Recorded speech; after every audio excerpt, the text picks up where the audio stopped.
Hi guys, तर आजच्या माझ्या मिनी ब्लॉगमध्ये तुमच्या सर्वांचं स्वागत आहे. तर पुढच्या महिन्यात नवरात्र असल्यामुळे आमच्या घरी देवी बसते नाही, त्याचं सगळं सामान आहे.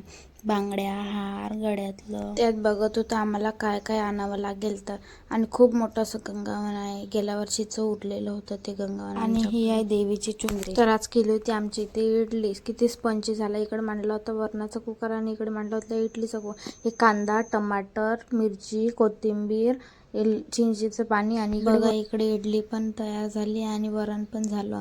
त्यानंतर या तुम्ही पण गरमागरम इडली खायला. बघा हे आहे आमच्या घरचं छोटंसं झाड पांढऱ्या फुलांचं. इतके फुलं लागतात. त्यानंतर गेली होती मी छोट्या बेबीचं फोटोशूट होतं तर तिकडे बोलावलं होतं. बघा किती सुंदर ड्रेस आहे हा वाला.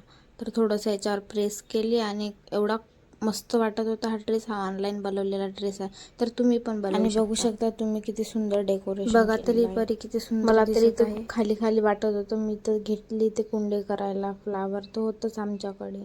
बघा इथे किती सुंदर कुंडी केली आहे मी. तर फायनल लुक आमचं असं काहीसं झालं. तर इथं झोपायचंच होतं, उठायचंच नाव नव्हतं. यांनी आणली होती आज ही चटणी. यांना तर खूपच आवडते चटणी. घरी बनवलेली नाही तर बाहेरची आणलेली. चला तर मग भेटूया उद्याच्या मिनी ब्लॉगमध्ये. बाय.